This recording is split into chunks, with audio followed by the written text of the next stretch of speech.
Diri Tama, le président du NET, le nouvel engagement togolais. Bonjour Monsieur Tama. Bonjour. Ce débat se fera également avec vous, les Togolais, qui pouvez réagir dès maintenant via la page Facebook de Nana FM et dans une vingtaine de minutes par téléphone sur le 91 09 71 71 ou le 96 61 58 58.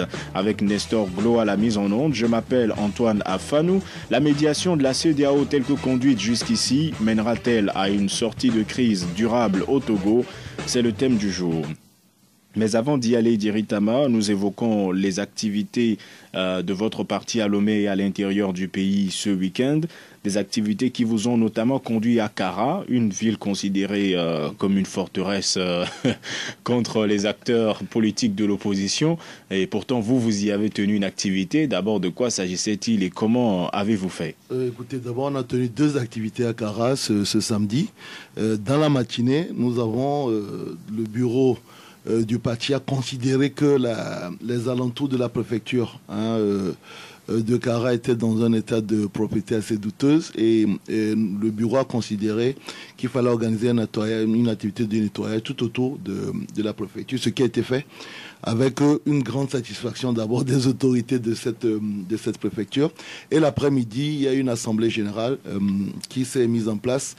Parce que vous savez que nous allons bientôt aux élections, que ce soit le 20 ou au plus tard, et que il faut bien entendu que les assemblées générales dans la plupart des fédérations où nous comptons présenter des candidats se mettent en place pour désigner les candidats, pour s'assurer que ces candidats-là ont le soutien de l'ensemble des fédérations, qu'elles soient préfectorales ou cantonales. Donc nous avons un siège à Kara et l'activité qui a réuni sur les images que vous avez pu voir, autour d'une centaine de personnes a pu se tenir. Je rappelle bien qu'en ce qui concerne Kara, depuis 2012, qui est la date de création de notre parti, nous n'avons jamais eu de problème avec les autorités de la localité. Mais on a l'impression que vous avez une approche stratégique. Vous allez nettoyer la préfecture parce que très souvent le préfet est mis en cause. Ça fait 2 ou 3 fois qu'on nettoie la préfecture. Vous essayez de l'amadouer ou non, du tout. Le mettre dans de bonnes dispositions? Non, du tout. On nettoie nous ne caractérisons pas des activités sociales qu'on fait. On a nettoyé à plusieurs reprises le CHR de Kara. On a nettoyé, donc ça fait la 3e fois que nos gars interviennent autour de la préfecture de Kara, parce que nous considérons qu'un parti politique ne doit pas se limiter uniquement ni aux slogans, ni aux activités purement politiques, mais doit avoir une contribution dans la société. Et nous ne le faisons pas pour amadouer, mais je rappelle encore que en ce qui concerne les conditions d'organisation des activités politiques, il y en a 2 majeures. Soit vous êtes dans le cadre des activités privées, et en ce moment-là, vous réunissez des gens bien identifiés dans un endroit privé, ou bien là, vous êtes dans le cadre d'une activité publique, et vous réunissez les gens soit dans un lieu public ou dans un lieu privé, et ceci en respectant bien entendu des conditions. Je ne veux pas me prononcer sur les mésaventures que j'ai toujours condamnées en ce qui concerne d'autres formations d'opposition, mais en ce qui nous concerne, nous n'avons absolument jamais eu de problème, même si vous constatez vous-même que notre discours en ce qui concerne la gestion de ce pays n'a jamais changé, ni depuis, ni pendant même la rencontre que nous avons eue. Nous avons toujours un discours qui consiste à dire qu'il est temps qu'on ait l'alternance, que la gestion, surtout économique, de ce pays est catastrophique, il faut avoir une alternance. Nous le disons à Kara et nous n'avons jamais eu de problème. Vous pensez qu'une conférence sur l'alternance, par exemple, à Kara, pourrait aussi tenir sans souci, organisée par le NET, bien entendu? C'est ce que dit, nous avons, que ce soit des activités publiques, nous avons la dernière tenu une conférence, par exemple, à l'hôtel Mira, sans avoir de problème, mais cette fois-ci, en respectant, bien entendu, les conditions d'organisation des rencontres. Mais je le dis encore, je ne pense pas, nous ne pensons pas bénéficier de pastorat particulier. Nous ne changeons pas de discours. Maintenant, après, je n'ai pas envie non plus de rentrer dans un débat de comparaison avec d'autres formations. Mais à Kara, nous avons toujours tenu nos réunions. Nous allons présenter une liste du NET pour les élections futures.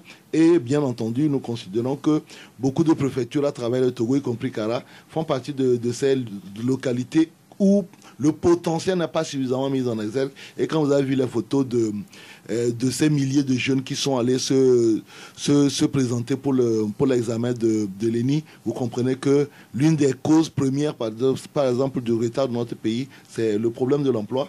Et il est plus accentué d'ailleurs dans la région de la Kara et dans la préfecture de la Kosa. C'est pour cela que vous investissez également dans la formation de femmes à certaines activités génératrices de revenus. Alors, pas très loin de Kara, nous avons Sokodé, et au regard des événements qu'il y a eu ces dernières semaines dans cette ville, le mouvement des centristes s'est prononcé. Vous parlez d'événements inquiétants. Quel regard portez-vous sur ces événements dans la région centrale? Mais au fait, je vous dis que ce qui est un peu gênant en ce qui concerne Sokodé, c'est que voilà un pays qui a une centaine de médias, que ce soit médias radio, télévision, aujourd'hui on a même près de 100 sites internet, et malheureusement les événements de Sokodé, parfois on a l'impression que Sokodé est une ville autant abandonnée par les médias eux-mêmes que peut-être même pas certains acteurs politiques, parce que c'est pour ça que nous avons dit nous entendons des rumeurs. Parce que quand quelque chose se passe à Lomé, si vous avez des photos, des vidéos et ainsi de suite, et sur ce codé, surtout en ce qui concerne les derniers événements, vous avez uniquement que des... On va dire, c'est beaucoup plus, ça donne l'impression d'être des rumeurs. Nous-mêmes, on a des militants. Sur les réseaux sociaux, oui, il y a eu des audios de coups de feu et autres. Voilà, c'est ça. Nous-mêmes, on a des militants, on a appelé tous nos militants, on vous dit toujours dans tel quartier et ainsi de suite. Mais on ne pouvait pas se taire par rapport à ces rumeurs-là qui sont persistantes. Et on a pensé quand même qu'il fallait absolument se mettre à l'abri des événements que nous avons eus, surtout dans le deuxième semestre de 2017. Parce que chaque fois que le tissu social et que la concorde nationale et la paix sociale sont menacées, en réalité, c'est la porte ouverte à des choses que nous ne pouvons pas contrôler. On le voit dans beaucoup d'autres pays. Parfois, ça commence avec pas grand-chose et après, ça aboutit à des événements qu'on n'arrive pas à contrôler. C'est pour ça que nous en avons appelé au président de la République en disant il est temps peut-être aussi de parler à tous les acteurs. Il a fait une visite dans cette ville, mais c'est une visite assez rapide. Il y a de cela quelques temps. Il est peut-être temps d'organiser peut-être une sorte d'assise préfectorale entre tous les cadres, entre toutes les forces vives de cette préfecture pour essayer de voir exactement qu'est-ce qui ne va pas, parce qu'il n'y a pas de sens à ce que dans l'exercice peut-être même des activités politiques, qu'on puisse se retrouver avec des violences. Et le siège de son parti en passant dans cette ville a été incendié. Voilà, c'est qu'il y a eu... On n'oublie pas les événements au siège du PNP non plus. Voilà, donc c'est pas normal que surtout ces deux formations se livrent à une sorte de bataille d'intimidation. C'est ce qu'il faut à la limite conclure. Donc il est important peut-être qu'on prenne le taureau par les cornes et qu'on puisse peut-être asseoir tous les cadres, que autant politiques, socio-culturels que traditionnels de la localité pour voir exactement qu'est-ce qui ne va pas et comment le résoudre. Parce que ça commence quand même à devenir inquiétant. Il y a une récurrence de la violence ou bien des provocations dans cette ville qui sont intolérables et il faut absolument trouver une solution à cela. Et que pensez-vous du silence d'un certain nombre d'acteurs qui auraient pu s'exprimer, notamment les forces de police ou de gendarmerie? Certains ont interpellé le procureur de la République par rapport aux événements afin d'éclairer ne serait-ce que l'opinion sur ce qui s'y passe réellement. C'est pour ça qu'on dit qu'il y a une sorte d'omerta en ce qui concerne ce codé. C'est-à-dire que même nos médias... c'est vrai que certains en ont parlé quand même. On en a parlé, mais c'est que même quand on vous parle il paraît qu'on a repeint le siège du PNP. Mais, en règle générale, aujourd'hui, tout le monde est devenu un journaliste potentiel avec son téléphone portable. On n'a pas eu des images de l'opération. Quand on parle des bastonnades qui sont lieu, je ne remets pas encore toutes ces bastonnades, mais en règle générale, quand moi je vois tout ce qui se passe souvent à l'OBS. Donc vous pensez qu'il aurait dû y avoir une enquête pour confirmer tout cela? Je pense qu'il y a une nécessité. Il ne faut pas qu'on ait l'impression que les villes de l'intérieur du pays sont abandonnés. Est-ce qu'ils relativisent finalement ce qui s'y passe? Il y a une nécessité que les médias, les autorités compétentes, la police, la gendarmerie, le procureur de la République, et c'est pour ça que nous en appelons même au président de la République, qu'on puisse d'abord éclaircir, donner un éclairage beaucoup plus important sur ce qui s'y passe et qu'on puisse envisager d'avoir des solutions. Parce qu'on ne peut pas, comme je l'ai dit tout à l'heure, continuer à accepter que pour un oui, pour un non, une ville, c'est quand même la deuxième ou troisième grande ville du Togo, qu'on brûle des sièges de parti, qu'on repeigne des sièges de parti, qu'on fasse des expéditions punitives telles qu'il est en train de dire, sans pour autant avoir des éléments concrets. C'est pour ça que, comme je l'ai dit, nous avons plutôt révisé, parce que les éléments concrets, malheureusement, nous échappent encore. Si vous nous rejoignez à l'instant, vous écoutez Nana FM. Nous sommes dans le débat aujourd'hui avec Djeri Tama, le président du NET, en train de nous interroger. La médiation de la CEDEAO telle que conduite jusqu'ici mènera-t-elle à une sortie de crise durable au Togo? Et c'est la question que je vous pose, Monsieur Tama, aujourd'hui. Quels sont vos sentiments en ce qui concerne la manière dont la CEDEAO conduit la médiation au Togo? Non, mais vous savez, aucune médiation ne peut aboutir si les acteurs ne sont pas de bonne foi et n'ont pas envie d'avancer. Il est évident. Vous pouvez même prendre, je ne sais pas quel est le plus grand négociateur du monde, si vous le mettez en face d'acteurs qui n'ont pas envie de s'entendre et qui n'ont pas envie de faire prospérer en réalité un climat de confiance, de concorde, vous pourrez tout faire, vous ne vous en sortirez pas. On a constaté que dans la première moitié de l'année de 2018, toutes les rencontres entre le médiateur à l'époque ghanéen et les principaux protagonistes n'ont jamais abouti parce que les gens sont sur des positions, que ce soit du côté du NIR ou que ce soit du côté du C14, sur des positions parfois tranchées. Il y a eu parfois des avancées, mais ces avancées se butent souvent assez rapidement sur de nouvelles positions tranchées. Donc il est évident qu'aujourd'hui, la CEDEAO fait un effort, mais cet effort-là est souvent remis en cause par des positions qui sont des positions de tranchées de l'ensemble des protagonistes. Donc je ne remets pas en cause la CEDEAO qui fait un effort, mais il faut aussi se rappeler que la CEDEAO n'a pas que le cas togolais à traiter.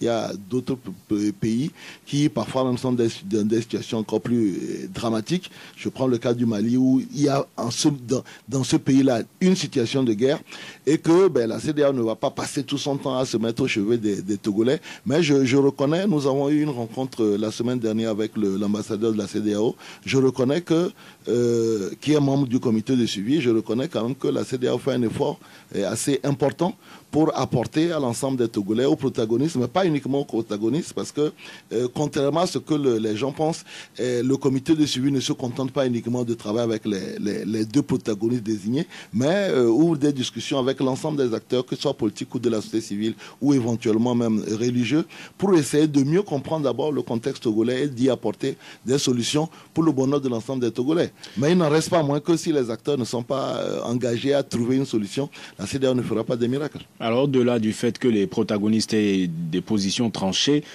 Kossi nous pense que la CEDEAO va à pas de velours, car qui va lentement va sûrement. De toutes les façons, c'est la fin qui justifie les moyens. Est-ce que vous pensez que la CEDEAO va réellement à pas de velours? Non, ou du tout, pas assez vite? Parce que si la CEDEAO a fixé une date qui a surpris quasiment tout le monde du 20 décembre pour l'organisation des élections législatives dans notre pays, c'est que, en fait, elle a plutôt même accéléré les choses. Dans la direction des élections, mais pas des réformes, comme le souligne certains. Oui, bon, maintenant, après, la question, l'un des regrets que nous avons toujours eu, c'est qu'il n'y ait pas eu une date fixe. Et en ce qui concerne les réformes constitutionnelles, même si la dernière feuille de route ou bien le dernier chronogramme mis en place le 23 septembre dernier fixait quand même une deadline qui est le 30 novembre pour la mise en place des réformes constitutionnelles. Nous sommes aujourd'hui donc au 4 novembre, donc ça veut dire que... Le 5 plus précisément. Le 5 plus tôt, excusez-moi. Donc le 5 novembre, ça veut dire que normalement, dans les jours à venir, on devait avoir un texte constitutionnel soumis à l'Assemblée nationale avec, bien entendu, l'appui de l'expert constitutionnaliste mis en place au profit de l'État togolais. Et si tout va bien, peut-être, c'est notre souhait, ce texte pourrait être rapidement adopté par l'ensemble des parlementaires pour nous éviter la douloureuse épreuve d'un référendum dans ce pays, d'abord qui va être budgétivore et qui ne va pas réconcilier pour autant les Togolais. Donc, pour le moment, dans le chronogramme, surtout soumis par la CEDEAO, par le comité de suivi, depuis le 23 septembre, nous restons quand même dans des normes assez correctes. Réforme constitutionnelle avant, les élections législatives éventuellement le 20 décembre. Alors, par rapport toujours à cette médiation, on va le dire, vous avez été victime entre griffes de la recomposition de la CENI. Aujourd'hui, ce litige demeure entre l'UFC et la coalition des 14. Est-ce que vous pensez que la CEDEAO aurait pu trancher ce problème bien avant qu'on assiste à ces déplacements maintenant? Non, parce que, en fait, en réalité, vous savez, moi, j'ai un franc-parler qui parfois dérange. Et il faut rappeler aux auditeurs que ce n'est pas le litige concernant la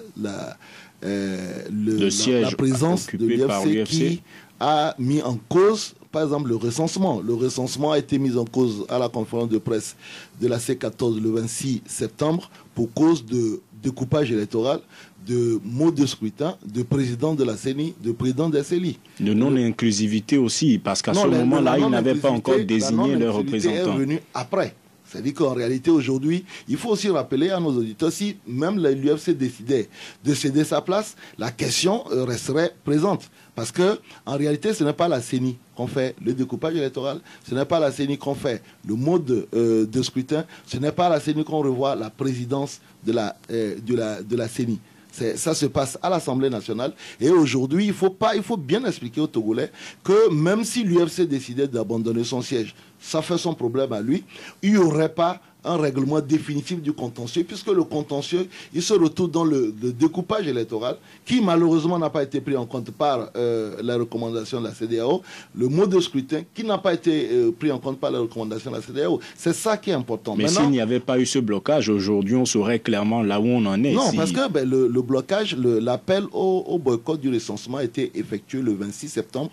Donc, je le répète encore, 4 jours avant la mise en place de la liste, donc on sait des 30 et des 8 personnes, et avant qu'on se rende compte qu'il y a un blocage entre la question de l'UFC. Mais donc, que peut faire la CEDEAO dans ce cas? Est-ce qu'elle a assez vite réagi ou pas? Maintenant, la CEDEAO ne peut pas régler, malheureusement, et cela a été dit, nous avons, comme je l'ai dit, rencontré l'ambassadeur de la CEDEAO, mais cela a été dit même lors de la conférence de presse du comité de suivi. La CEDEAO, le comité de suivi de la CEDEAO n'intervient que sur les recommandations, sur la feuille de route présentée le 31 septembre par la CEDEAO. Elle ne peut pas intervenir sur des sujets qui ne sont pas inclus dans ce domaine-là, sauf hypothèse numéro 1, un consensus de l'ensemble des acteurs, on n'y est pas encore. Et pourtant, les deux parties ont saisi le comité de suivi. Oui, mais c'est ce que je dis, le comité de suivi ne fait que faire appliquer la feuille de route mise en place le 31 de juillet 2017.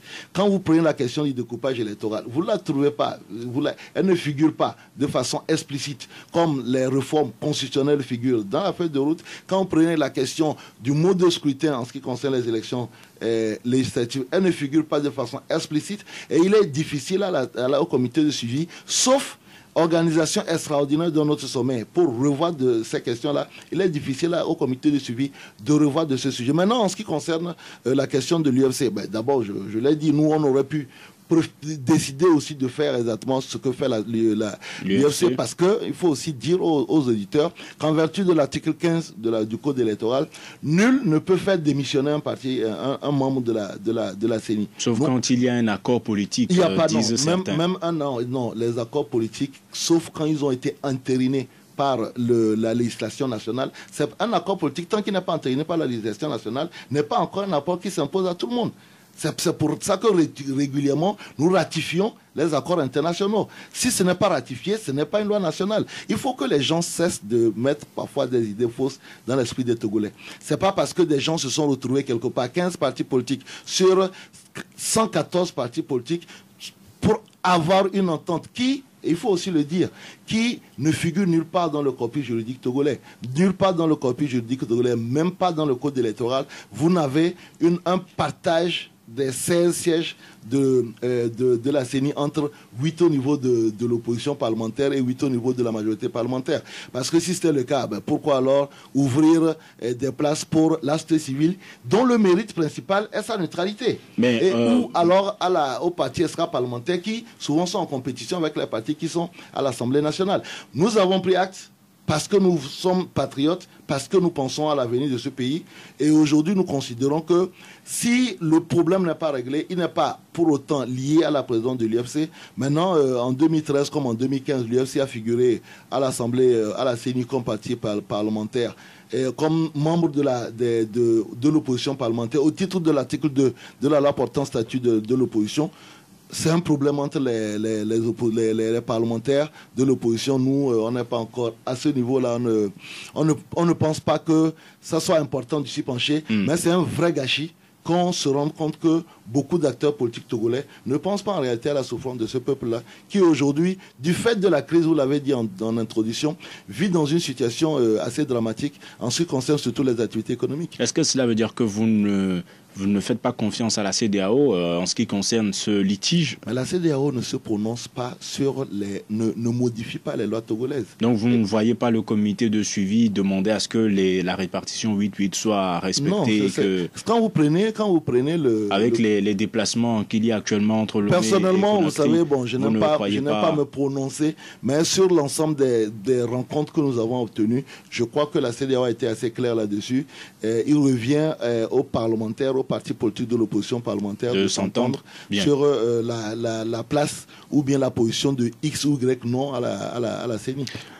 Encore que si vous me permettez, il faut aussi préciser qu'aujourd'hui la CENI travaille sous la supervision des experts de la CEDEAO, travaille sous la supervision du comité de suivi et que pour nous, il paraît quand même assez regrettable. Pour vous, c'est une caution de la CEDEAO par rapport à ce qui se passe? Non, parce que nous trouvons quand même assez scandaleux que les gens se comportent comme si c'est le nombre qui détermine l'efficacité du travail à la CENI. Ce n'est pas le nombre.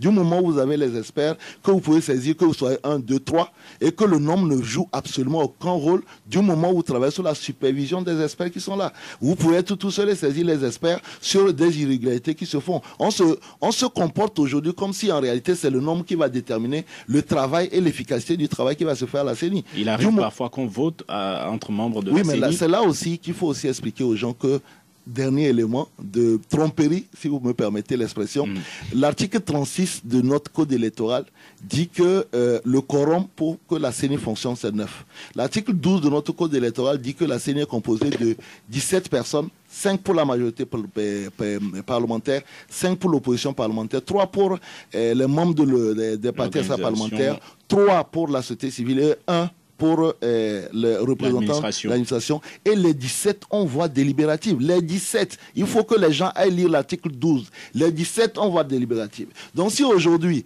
l'UFC quittait que même la C14 rentrait à la CENI avec 8 personnes, ben en réalité, si les 8 de unir plus le représentant de l'administration prenait une décision, le quorum sera atteint et en réalité, il n'y aura pas blocage. Donc, il faut qu'on cesse de dire des inexactitudes. C'est peut-être pour cela que la coalition voudrait également avoir son mot à dire en ce qui concerne le choix du président de la CENI. Oui, mais bon, c'est qu'à force de...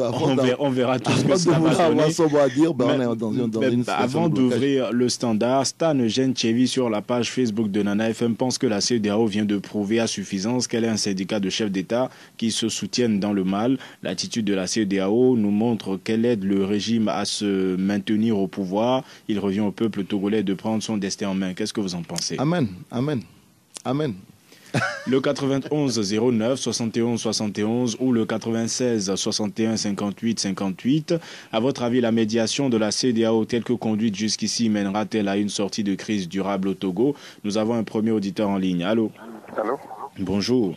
Bonjour. On vous appelle comment? Je m'appelle Didier. Allez-y, nous vous écoutons, Didier. Allô? Oui, allez-y, Didier, nous vous écoutons. Oui, bon, ce que moi je ne comprends pas, c'est M. Guéritama. Chaque fois, il dit les acteurs de la crise politique font ça. Bon, il n'a qu'à préciser quel acteur. Moi, je ne comprends pas. Il est ambigu dans ce truc-là. Bien, il vous répondra. Maintenant sur le sujet. Pour le truc là, pour le sujet. Bon, on nous a dit, dans le papier, la feuille route, il a été dit, les acteurs politique n'a pas au dialogue. Il a été aussi dit l'opposition parlementaire. Si nous prenons l'opposition parlementaire, admettons que l'UFC est dedans. Mais quand on va un peu loin, est-ce qu'il fait partie des dialogues?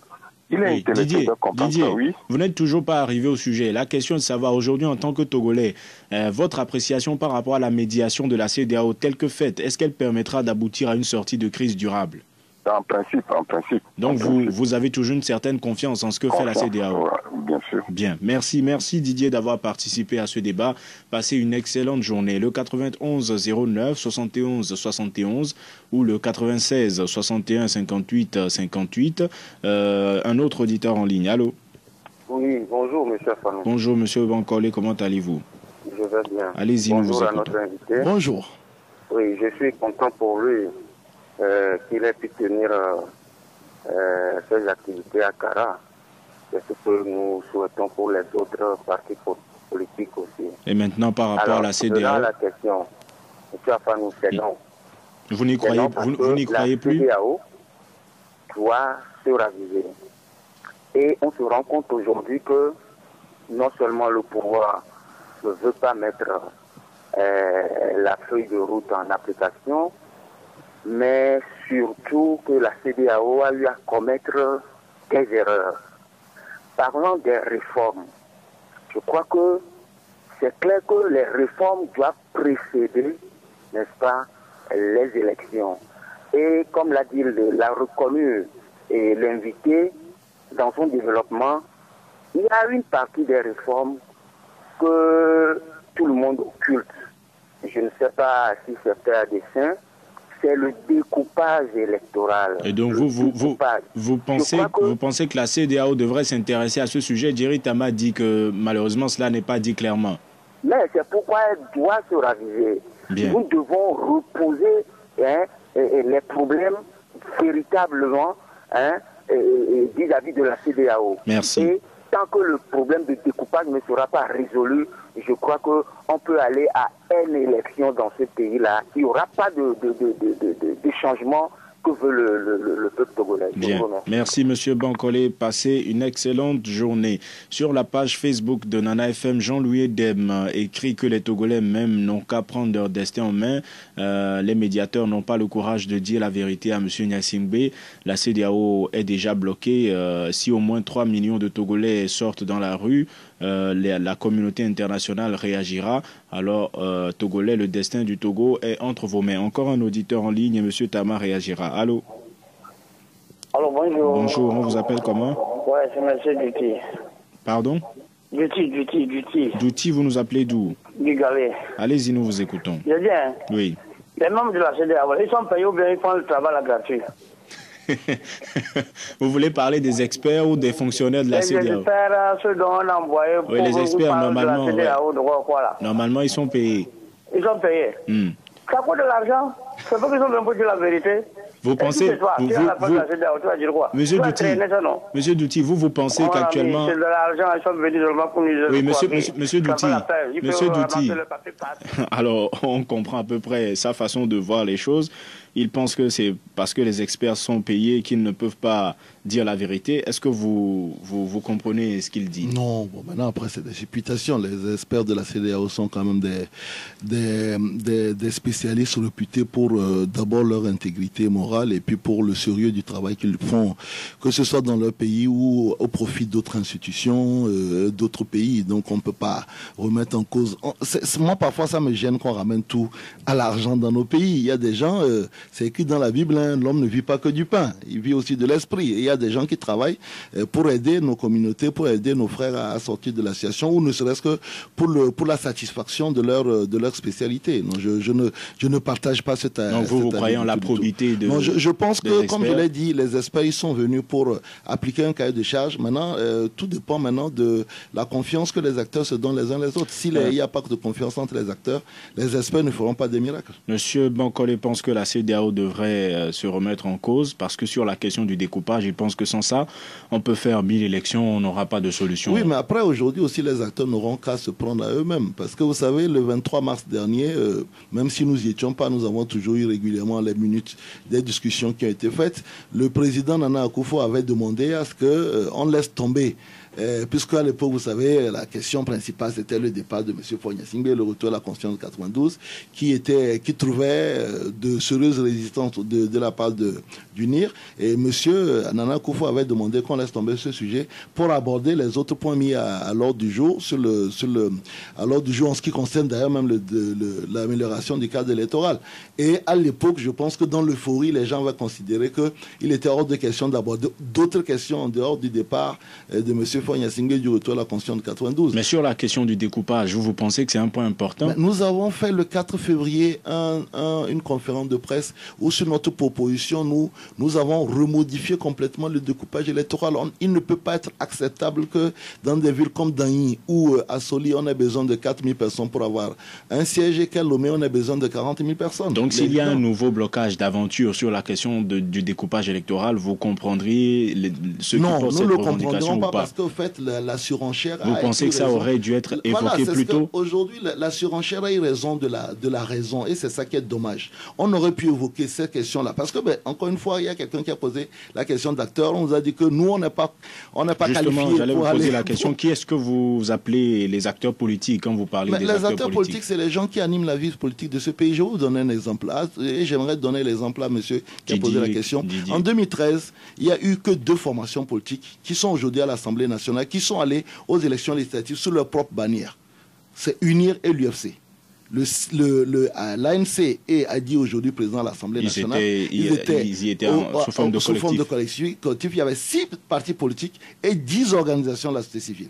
Aujourd'hui, quel est le poids réel de ces partis politiques? On n'en sait rien. Le Arc-en-Ciel est allé à l'Assemblée avec 5 formations politiques et aujourd'hui, quand vous prenez ces 2 entités qui existaient donc à l'époque en 2013, elles sont complètement cassées. Il y a des acteurs comme OBU, MRC et NET et PDP qui ne sont plus dans ces regroupements. Donc, c'est quand même assez spécieux qu'on dise aujourd'hui, en réalité, les acteurs, c'est uniquement les 14. Sans compter que quand vous prenez l'UFC a fait 8% d'électorat en 2013. Arc-en-Ciel en a fait 10% et le CC en a fait 28%. Est-ce que vous comprenez parfaitement que des partis comme l'UFC, le LINT qui a eu 1% en 2013, Clé qui a eu 1%, Sursaut Togo qui a eu 1% et le CPP qui a eu 1%, c'est-à-dire que si vous prenez l'ensemble, ça vous fait à peu près entre 13 et 15%. Est-ce que vous comprenez qu'on puisse mettre de côté 13% de l'électorat et 15% de l'électorat togolais au motif tout simplement qu'ils ne sont pas sortis?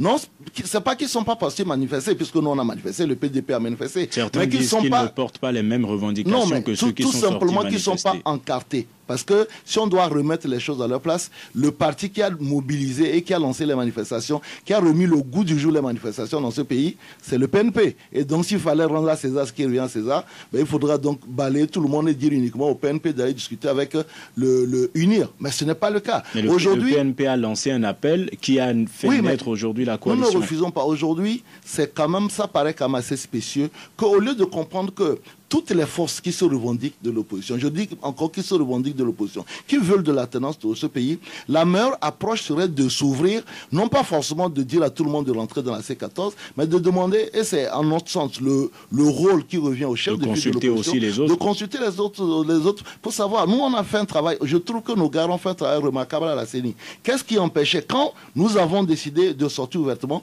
qu'est-ce qui empêchait éventuellement ceux qui vont venir prendre notre place, si jamais ils viennent, de se rapprocher de nous pour savoir qu'est-ce qu'on a fait et comment est-ce que la transition peut se faire. C'est ce que nous regrettons parce que depuis 30 ans, c'est cette politique d'exclusion, c'est cette politique de je suis le plus fort, je suis le plus malin, c'est cette politique de la pensée unique de l'opposition qui gangrène l'action de l'opposition dans ce pays, même si nous reconnaissons que si nous sommes dans cette situation, c'est de la responsabilité de ceux qui dirigent le pays depuis plusieurs décennies. Le 91 09 71 71, allô? Allô. Bonjour. Bonjour. On vous appelle comment? C'est Adodo. Adodo, vous nous appelez de Limousine. Allez-y, nous vous écoutons. Que pensez-vous de la médiation de la CEDEAO? Est-ce qu'elle permettra d'aboutir à une sortie de crise durable? Ok, donc avant de répondre directement à la question, je voulais vous dire ceci. Si, par exemple, nous sommes dans une maison et que nous sommes 12 fils d'un papa et que 2 des enfants trouvent que la couleur qui est apposée sur la maison attire danger à la maison, et qui sont en querelle pour cela, et le papa les appelle pour résoudre la solution, est-ce que c'est aux 10 autres de venir proposer la couleur de la maison les 10 autres qui n'ont pas trouvé qu'il y a problème, c'est forcément qu'il faut les associer ou bien les inclure dedans. Eux, ils sont satisfaits. C'est ceux qui ne sont pas satisfaits qu'on appelle. Disons, je parle de la C14 et des autres partis politiques au Togo. Disons que ça se passe de commentaires. Partis au Togo. Oui, dites à Dodo. Par rapport à la CEDEAO, voilà, allez-y. Je dis que tel que la processus ou bien la médiation est menée aujourd'hui. Si ça continue comme ça, c'est sans issue. Parce que ça se voit que la CEDEAO n'a pas le courage de faire respecter sa feuille de route. C'est devant lui que la feuille de route est violée permanemment, mais il n'arrive pas à parler parce que c'est le parti au pouvoir qui viole et qui a la souveraineté. Bien, merci. Merci, M. Adodo, d'avoir participé à ce débat. Passez une bonne journée. Comme vous, à côté, Kankwe pense que la CEDEAO ne tient pas le bon bout. Il dit la CEDEAO ne fait qu'écouter les mensonges du pouvoir en place et prendre des décisions qui vont à l'encontre des conclusions de sa propre feuille de route.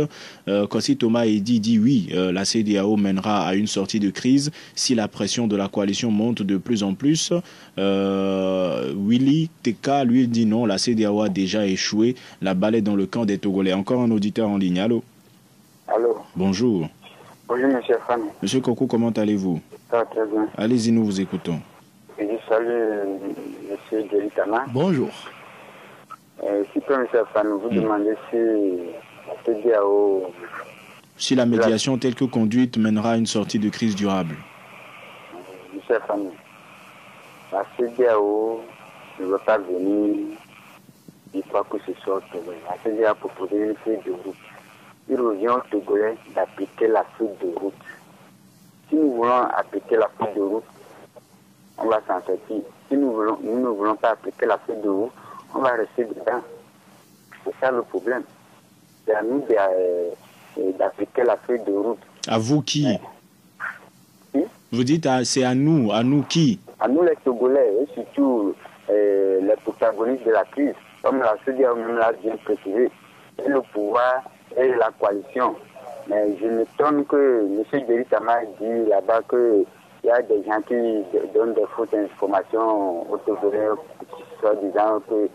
Sur certains points qu'il a expliqués. Je voudrais demander à M. Deritama, en tant que politique, lui ne sait pas que dans une situation de crise, les lois sont mises en période et on applique les accords. Maintenant, il nous dit que l'accord qui a été signé doit être validé à l'Assemblée. Donc vous pensez que ce n'est pas la peine et qu'une fois que l'accord est signé, il a force de loi, pardon. Il a force de loi. Bien. Et ça doit être appliqué. Merci. Merci, M. Koko, d'avoir participé au débat. Passez une bonne journée. Nous avons la possibilité de prendre un dernier auditeur en ligne. Sur la page Facebook de Nana FM, M. Baudet dit que la libération de ce pays, c'est à nous les Togolais, non à la CEDEAO. Dernier auditeur en ligne. Allô? Auditeur en ligne. Bonjour, monsieur. Bonjour, on vous appelle comment? Bon, là, excusez-moi, moi, je n'ai pas le retour. Je vais aller très rapidement. Allez-y. Lorsque M. Tama parle de quorum, je ne sais pas de quel quorum il parle. On ne parle de quorum que lorsque... Alors, puisque vous disiez que vous n'avez pas de retour, est-ce que vous m'écoutez? Il y a 8 manquants, les 9 peuvent délibérer. Et là, on n'a pas le quorum, enfin, la CENI n'a pas le nombre requis, et il nous parle de quorum. De quel quorum il parle? Alors, est-ce que vous m'écoutez? Visiblement non, sa question c'est sur le quorum et on espère avoir le temps de l'aborder pour que vous puissiez y répondre. Alors, Adodo, depuis Limousine, pense que la CEDEAO a échoué. Kokou, depuis Agoué, est revenu sur la question des accords qui s'imposent au texte en vigueur dans le pays. Bon, maintenant, vous savez, avec les réseaux sociaux et la libération de la parole, tout le monde aujourd'hui a une idée assez précise. Je le répète encore, hypothèse numéro 1, l'accord du 23 septembre s'impose à l'ensemble des acteurs. Donc, il suffit que la CEDEAO revienne dire à l'UFC, comme l'UFC l'a dit d'ailleurs, il suffit que la CEDEAO intervienne rapidement pour dire à l'UFC, écoutez, en vertu de l'accord que nous avons signé le 23, vous ne devez pas être à la CENI. Et en ce moment-là, l'UFC quitte rapidement la CENI. Mais je répète encore que le blocage sur le processus électoral n'est pas uniquement lié à la présence ou non de la CENI et de l'UFC, mais au découpage et au mode de scrutin. C'est deux choses complètement différentes. Donc voilà, maintenant après, je réponds aussi à un des interlocuteurs. Nous n'avons jamais voulu nous imposer au dialogue. Nous l'avons dit. Celui qui a parlé des 10 enfants qui... Non, c'est pas l'important, c'est de trouver une solution au problème des Togolais. Et cette solution, que ce soit le 20 décembre ou bien plus tard, passera par des élections. Et en ce moment-là, c'est à chaque formation politique d'aller à la rencontre des Togolais et puis d'obtenir leur voix ou pas. Pour nous, c'est ce qui est le plus important. Il y a des partis politiques qui sont dans l'univers togolais depuis une trentaine d'années, qui n'ont jamais réussi à obtenir un siège à l'Assemblée nationale. Et il y en a qui sont arrivés au dernier mois, qui sont entrés à l'Assemblée nationale en fonction de leur discours. Aujourd'hui, nous essayons de rentrer à l'Assemblée nationale et donc aller progressivement vers peut-être une plus grande assise du parti à l'échelle nationale. Donc ça ne nous pose pas de problème. Et en ce qui concerne les lois qui s'imposent au Togo, je le répète encore, c'est quand les lois sont ratifiées qu'elles s'imposent au Togo. Tant qu'elles ne sont pas encore ratifiées, elles ne deviennent pas des lois nationales. Mais maintenant, s'il y en a qui pensent qu'ils maîtrisent mieux le sujet, libre à eux, il suffit juste d'aller demander à la CEDEAO d'imposer à l'État togolais, ou je ne sais pas à quelle entité, que l'UFC quitte l'Assemblée nationale et la CENI, que les autres y arrivent. Roméo Tokinaï, sur la page Facebook de Nana FM, écrit que la médiation de la CEDEAO ne prend pas en compte les aspirations profondes de la plupart des Togolais. Yaovi Ayale écrit également que la CEDEAO est sur le point d'un échec lamentable, comme cela a été le cas en 2005. Est-ce que vous pensez que la CEDEAO tient le bon bout? Est-ce qu'on pourra aboutir dans ce schéma à une Moi, je pense durable? qu'il faut aussi qu'on dise une chose aux Togolais. C'est parce qu'il y a eu un moment, une neutralisation des forces, qu'on a accepté la médiation de la CEDEAO. Vous savez, nous, le 8 octobre 2017, quand on parlait de dialogue, les gens nous ont dit non. Seule la lutte populaire libère, la lutte populaire est invincible, ainsi de suite.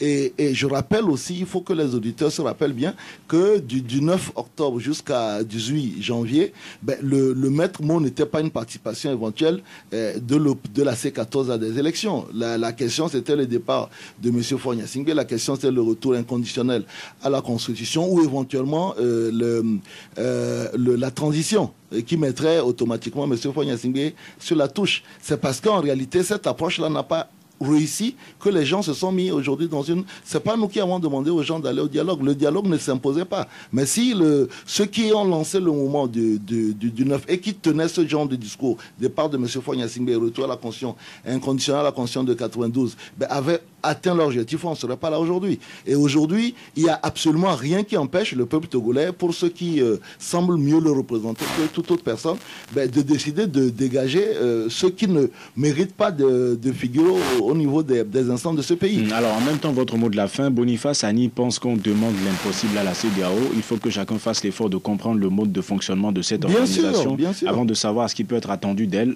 Votre mot de la fin. Non, je pense qu'aujourd'hui, il est très important que chacun mette de l'eau dans son vin. Nous ne pensons pas que forcément le 20 décembre soit la date la plus idoine pour tenir les élections, mais ceci finira par nous imposer si l'ensemble des protagonistes, ça va unir et la C14 n'arrive pas à trouver un point d'entente. Parce que si l'unir et la C14 retourne vers la CEDEAO pour dire nous, Togolais, nous protagonistes, nous avons décidé de repousser les élections, elles sont repoussées. Mais s'ils n'arrivent pas à trouver un point d'entente, si tout le monde reste dans cette arrogance inacceptable qui consiste à dire nous, nos positions sont non négociables, on ira à des élections bâclées le 20 septembre. Mais malheureusement, c'est ceux qui sont au pouvoir qui continueront à en profiter, comme ils en profitent depuis une vingtaine d'années. Merci Jerry Tama d'avoir accepté notre invitation. Ce débat ainsi s'achève. Merci à vous auditeurs de l'avoir suivi. Dans quelques instants, vous retrouvez Sandra Anthony pour les avis et communiqués. Nestor Glo était à la mise en onde. Je m'appelle Antoine Afanou et nous vous donnons rendez-vous demain matin dès 7h15 pour un nouveau débat. Passez une excellente journée en compagnie de Nana FM.